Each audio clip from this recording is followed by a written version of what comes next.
இந்த ஆல்பம் வந்து என்ன வந்து சூஸ் பண்ணி அவர் இது பண்ணார். ஸோ இந்த ஆல்பம் வந்து நாங்கள் லார்ட் சிவாவுக்கும் எங்கள் குருநாதர் பாபாஜி அவங்களுக்கு டெடிகேட் பண்ணுறோம்.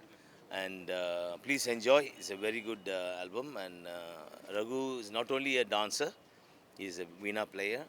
And all the best and all the viewers, this is Ram Sivamani. பல வருஷமாக எல்லா கர்நாடிக் வித்வானோடையும் வாசிட்டு வரேன். மெட்ராஸ் கண்ணன், டாக்டர் பாலுமணி கிருஷ்ணாவுக்கு கூட வாசித்து சிடி போட்டிருக்கேன். உமையா புருஷோரம் எல்லாம். ஆனால் எனக்கு வந்து வெகு நாளாக நம்ம சிவனியோட வாசிக்க வைக்கணும்னு ஆசை. அதனால் எங்களுக்கு ரெண்டு பேரும் நாங்கள் வந்து சிவ டெவோட்டி, ஆனால் வந்து பாபாஜியோடைய டெவோட்டி. அதனால் வந்து இன்றைக்கு வந்து ஸ்பிரிச்சுவலிசம் கொஞ்சம் வேர்ல்டு பூரா குறையுது. அதனால் நல்ல மியூசிக் வாசித்து உலகம் பூரா எடுத்துக்கொண்டு போகணுன்ற எனக்கு ஒரு ஆசை. அதை பற்றி நான் சிவனிகிட்ட பேசினேன். அவரும் நம்ம சிவன் டெவோட்டியாக இருக்கிறதால உடனடியாக அக்செப்ட் பண்ணி 2 பேரும் இந்த சிடியை போட்டிருக்கோம்.